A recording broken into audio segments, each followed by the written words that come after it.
2 Chronicles chapter 29. Hezekiah began to reign when he was 25 years old. He reigned 29 years in Jerusalem. His mother's name was Abijah, daughter of Zechariah. He did what was right in the sight of the Lord, just as his ancestor David had done. In the first year of his reign, in the first month, he opened the doors of the house of the Lord and repaired them. He brought in the priests and the Levites and assembled them in the square on the east. He said to them, "Listen to me, Levites, sanctify yourselves, and sanctify the house of the Lord, the God of your ancestors, and carry out the filth from the holy place. For our ancestors have been unfaithful and have done what was evil in the sight of the Lord our God. They have forsaken him and have turned away their faces from the dwelling of the Lord and turned their backs. They also shut the doors of the vestibule and put out the lamps, and have not offered incense or made burnt offerings in the holy place to the God of Israel. Therefore the wrath of the Lord came upon Judah and Jerusalem, and he has made them an object of horror, of astonishment, and of hissing, as you see with your own eyes. Our fathers have fallen by the sword, and our sons and our daughters and our wives are in captivity for this. Now it is in my heart to make a covenant with the Lord, the God of Israel, so that his fierce anger may turn away from us. My sons, do not now be negligent, for the Lord has chosen you to stand in his presence to minister to him, and to be his ministers and make offerings to him."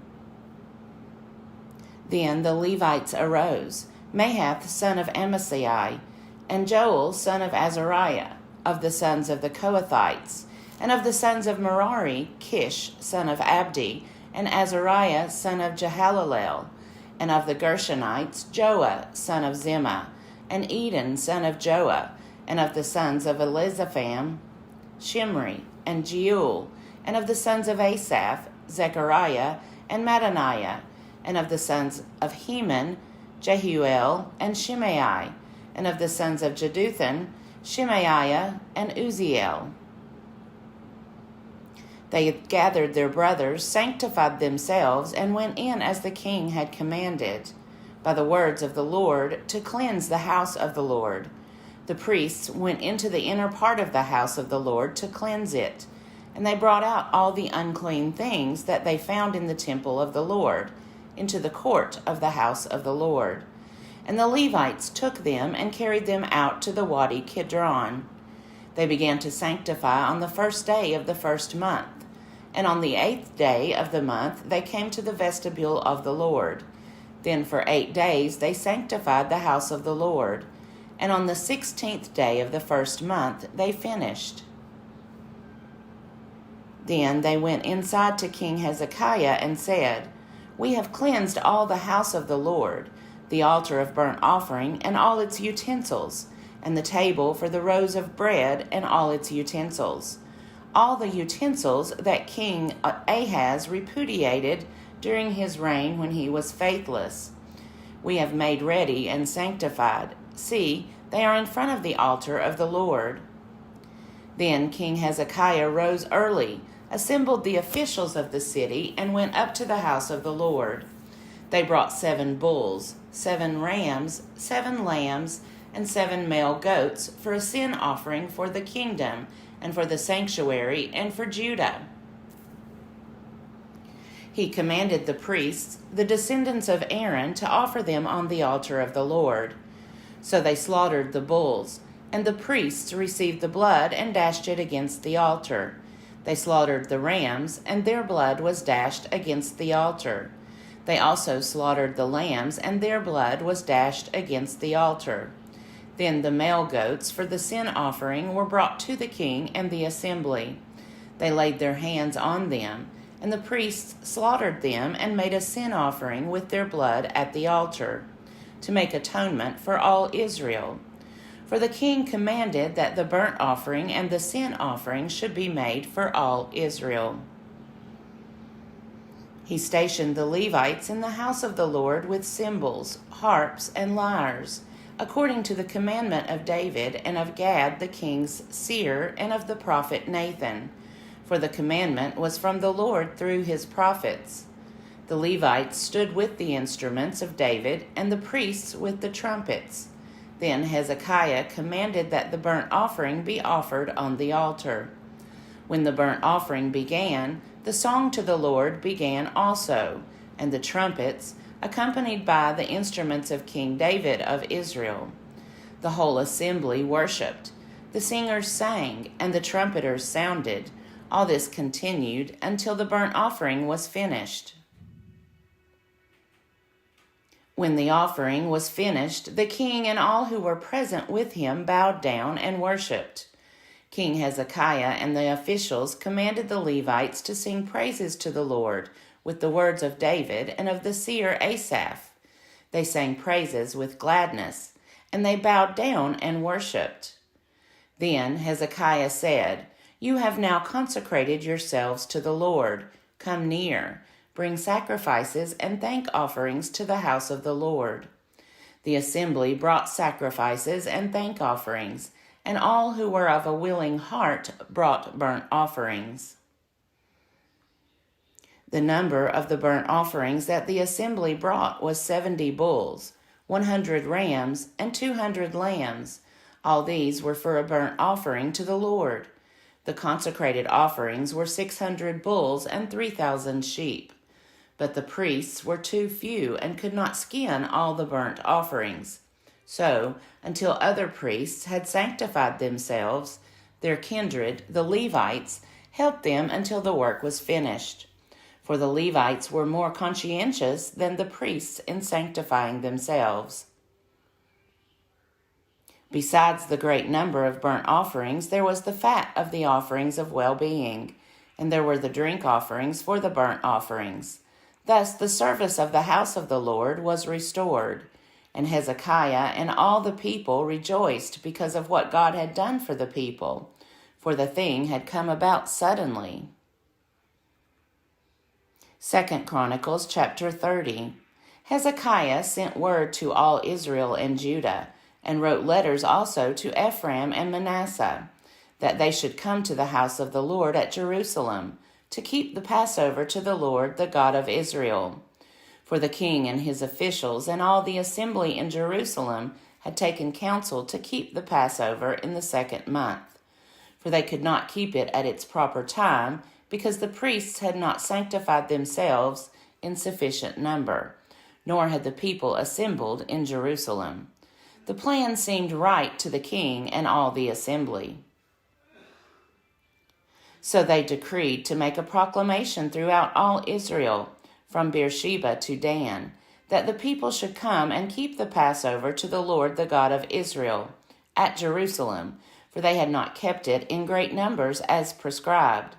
So couriers went throughout all Israel and Judah with letters from the king and his officials, as the king had commanded, saying, "O people of Israel, return to the Lord, the God of Abraham, Isaac, and Israel, so that he may turn again to the remnant of you who have escaped from the hand of the kings of Assyria.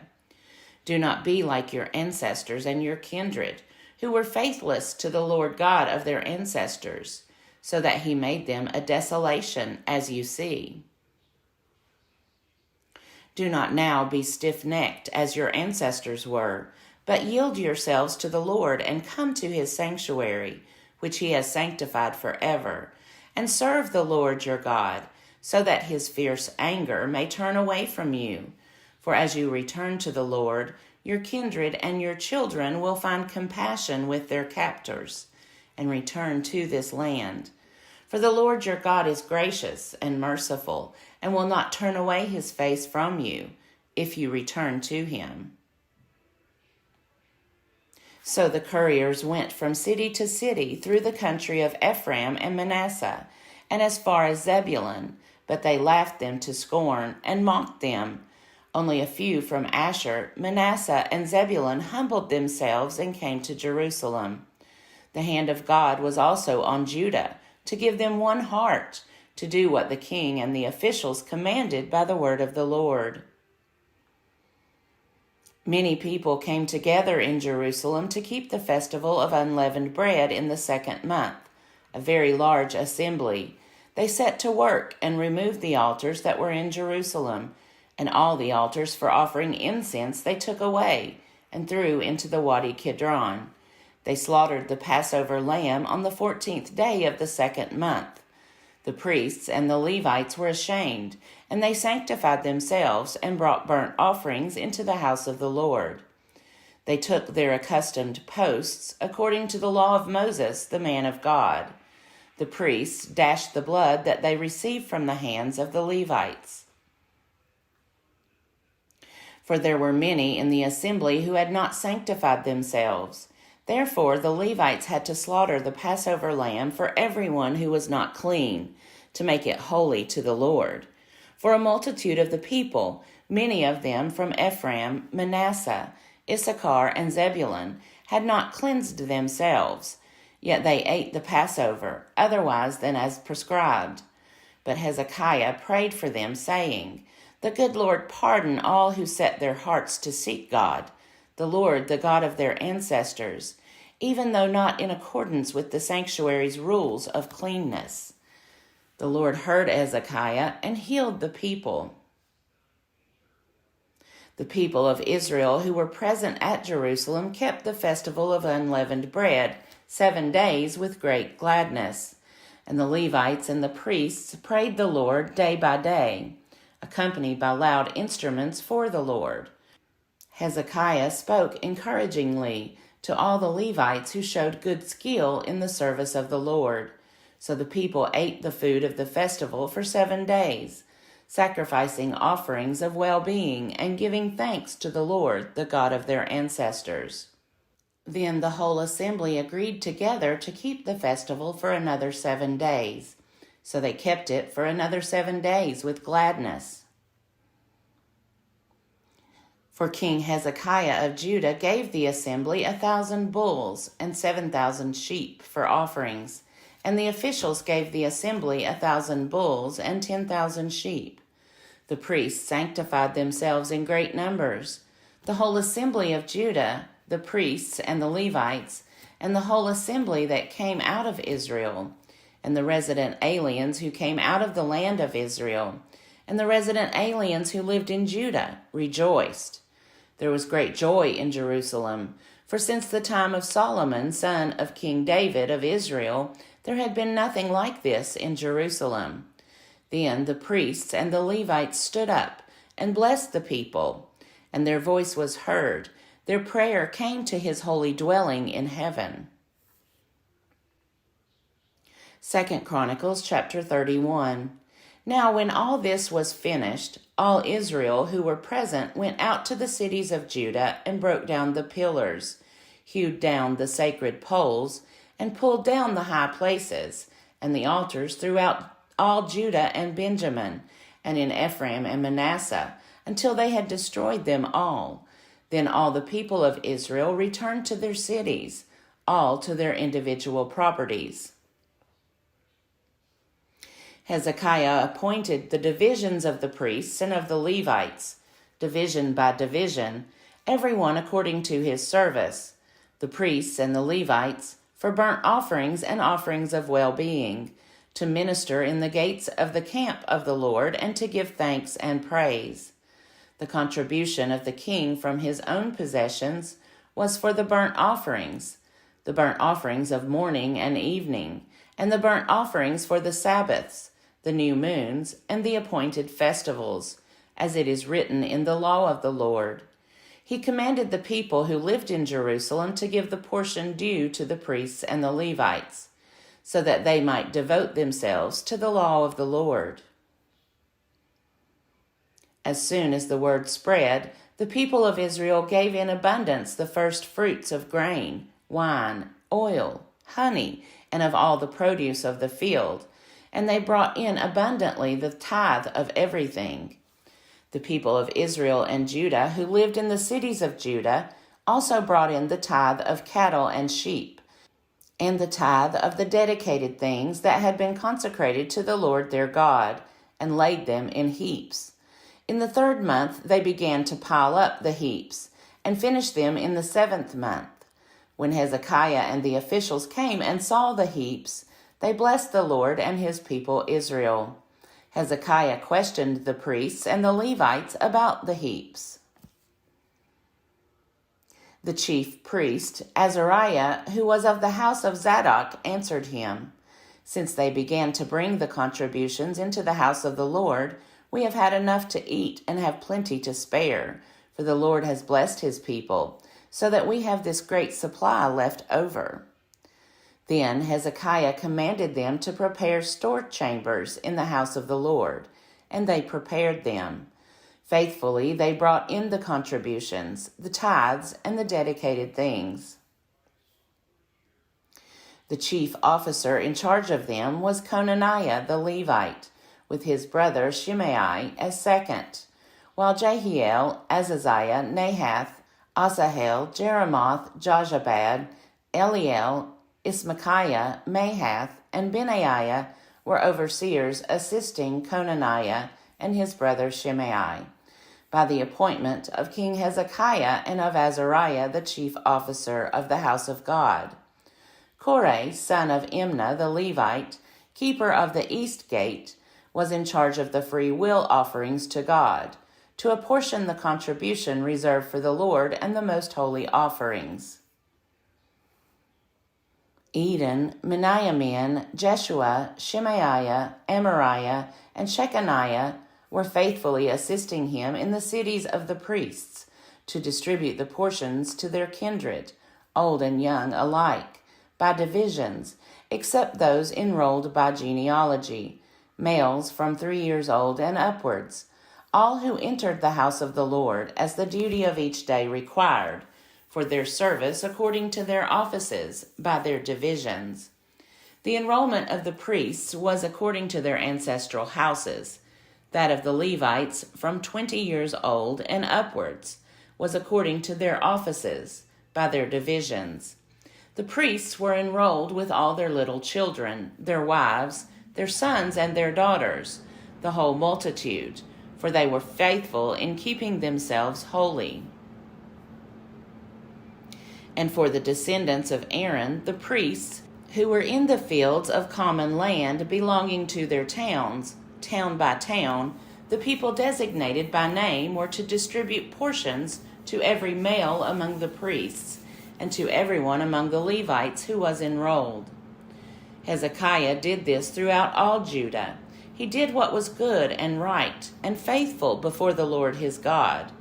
And every work that he undertook in the service of the house of God, and in accordance with the law and the commandments, to seek his God, he did with all his heart, and he prospered. 2 Chronicles chapter 32. After these things and these acts of faithfulness, King Sennacherib of Assyria came and invaded Judah and encamped against the fortified cities, thinking to win them for himself. When Hezekiah saw that Sennacherib had come and intended to fight against Jerusalem, he planned with his officers and his warriors to stop the flow of the springs that were outside the city, and they helped him. A great many people were gathered, and they stopped all the springs and the wadi that flowed through the land, saying, "Why should the Assyrian kings come and find water in abundance?" Hezekiah set to work resolutely and built up the entire wall that was broken down, and raised towers on it, and outside it he built another wall.